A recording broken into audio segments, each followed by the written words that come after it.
আমাদের মাননীয় প্রধান উপদেষ্টা তিনি বিদেশ সফরে গিয়ে তিনি বলেছেন যে বাংলাদেশে শুধুমাত্র একটি রাজনৈতিক দল ডিসেম্বরের মধ্যে ইলেকশন চায়। এখন কথা হলো যে কেন আসলে ডিসেম্বরের মধ্যে ইলেকশন চাওয়ার প্রসঙ্গ আসলো। সরকারের তরফ থেকে বলা হয়েছে যে নির্বাচন হয় ডিসেম্বরে বা জুনে করা হবে, 26 জুনে, যে কারণে দলগুলো মনে করেছে যে ডিসেম্বরের মধ্যে ইলেকশন হলেই বেটার।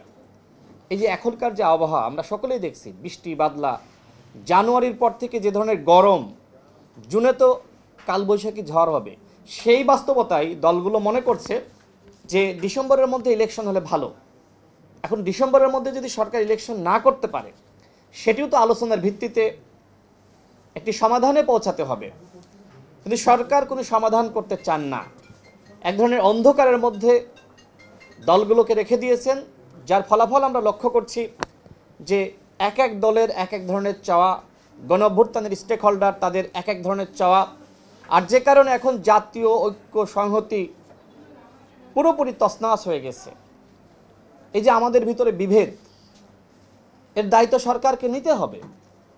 যে সরকার দলগুলোকে একসাথে, দলগুলোর মধ্যে একতা ধরে রাখতে পারল না, এটা কি সরকারের ব্যর্থতা না?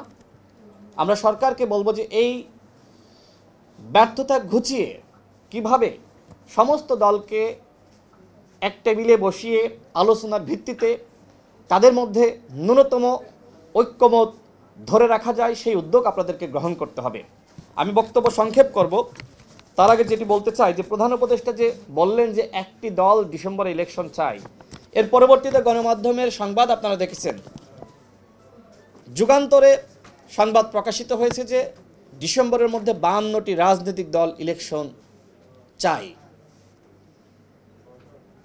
এমনকি সমকালে গতকালকের সংবাদ, সেখানে বলা হচ্ছে যে নিবন্ধিত 10টি রাজনৈতিক দল ডিসেম্বরের মধ্যে ইলেকশন চায়, এবং অন্য দলগুলো মোটামুটি আশপাশে জানুয়ারি বা ফেব্রুয়ারির শুরুতে ইলেকশন চায়। মোটামুটি ইলেকশনের ব্যাপারে হয়তো 1 মাসের হেরফের রয়েছে, কিন্তু মোটামুটি সবাই ইলেকশনটা ডিসেম্বর বা জানুয়ারির মধ্যেই চাই। তো সরকার এই বিষয়ে আসলে স্পষ্ট করছে না।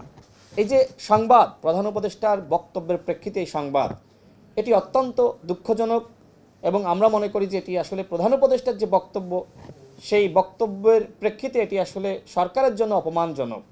সুতরাং যারা উপদেষ্টা রয়েছেন তাদের উচিত প্রধান উপদেষ্টাকে সঠিক মেসেজটা দেওয়া, যে জনগণ কি চায়, দলগুলো কি চায়।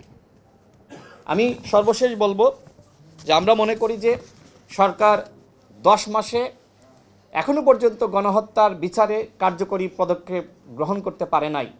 শুধুমাত্র একটি ট্রাইব্যুনালের মাধ্যমে 9 মাস বিচার কার্যক্রম পরিচালিত হয়েছে, এরপরে আরেকটি গঠন করেছে, কিন্তু এখনো পর্যন্ত ফাংশনাল না। বিচার নিয়ে এই ধরনের গড়িমসি, এটি জনগণ কোনোভাবেই মানতে পারে না। আমরা শুরু থেকেই বলে আসছিলাম যে 10টি বা 5টি ট্রাইব্যুনাল গঠন করেন। দেখেন, শেখ পরিবারের একজনকেও সরকার ধরতে পারে নাই, একজনকেও না। তাহলে গণহত্যার বিচারটা কিভাবে করবে? হাসিনা আদৌ তাকে বাংলাদেশে ফিরিয়ে আনতে পারবে কিনা?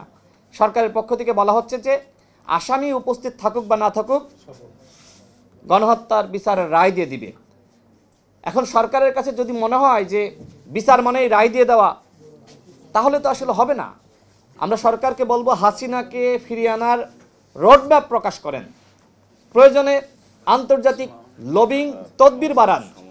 হাসিনাকে যদি ফিরিয়ে এনে তার সর্বোচ্চ শাস্তি নিশ্চিত না করা যায়, তাহলে গণহত্যার বিচার নিয়ে প্রহসন করা হবে। একই সাথে উবায়দুল কাদের সহ যারা পালিয়ে গেছে, এদেরকেও ফিরিয়ে আনার ব্যবস্থা করতে হবে। আমাদের স্বরাষ্ট্র উপদেষ্টা তিনি বলেছিলেন যে এই যে রাষ্ট্রপতি আব্দুল হামিদ পালিয়ে গেল, যদি তিনি যথাযথ তদন্ত এবং যারা এর সাথে জড়িত তাদের বিচারের মুখোমুখি না করতে পারেন, তিনি পদত্যাগ করবেন। এখনো পর্যন্ত তদন্তও হয়নি, কিভাবে তিনি দেশ ছাড়লেন আমরা কেউ জানি না। এইভাবে সরকারের পক্ষ থেকেই আমার কাছে যেটি মনে হয় যে এই অপরাধীদেরকে, গণহত্যার যারা আসামি, এদেরকে পালিয়ে যেতে সহযোগিতা করা হচ্ছে। সরকারকে বলবো, গণহত্যার বিচারে আপনাদের যথেষ্ট ঘাটতি রয়েছে, আপনাদের তৎপরতা নিয়ে সন্দেহ রয়েছে। আপনারা দ্রুত সময়ের মধ্যে নির্বাচন, বিচার এবং সংস্কারের রোডম্যাপ প্রকাশ করুন, আমরা প্রত্যেকটি দল সেটিই চাই। এবং গণসংহতি আন্দোলনের পক্ষ থেকে যে সংবিধান সংস্কার সবার নির্বাচনের কথা বলা হয়েছে, আমরা তো সবাই সংস্কার চাই। সংবিধানের সংস্কার ছাড়া নির্বাচন কেউ চায় না। সংবিধান যেভাবে হাসিনা বিতর্কিত করেছিল, সুতরাং গণসংহতি আন্দোলন যে প্রস্তাবনা রেখেছে সেটি অবশ্যই যৌক্তিক। সে বিষয়ে দলগুলোর সাথে আলাপ আলোচনার মাধ্যমে ঐক্যমতের ভিত্তিতে আমরা অগ্রসর হতে পারি। সর্বশেষ যেটি বলবো যে আমাদের ভিতরে অবশ্যই আমরা প্রত্যেকটা দল আলাদা এজেন্ডা রয়েছে, আলাদা কর্মসূচি রয়েছে। সুতরাং আপনি নতুন দল হন, পুরাতন দল হন বা যে দলই হন না কেন, অবশ্যই আপনাকে ঐক্যমতে আসতে হবে। দলগুলোর মধ্যে ন্যূনতম যে ঐক্যমত, সেটিকে চার্টার আকারে গ্রহণ করে, জাতীয় সনদ আকারে গ্রহণ করে আমাদের সামনের দিকে এগিয়ে যেতে হবে।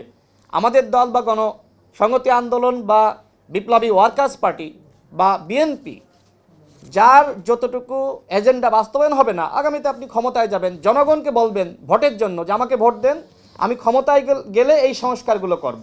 এর বাইরে তো অন্য কোনো উপায় নাই।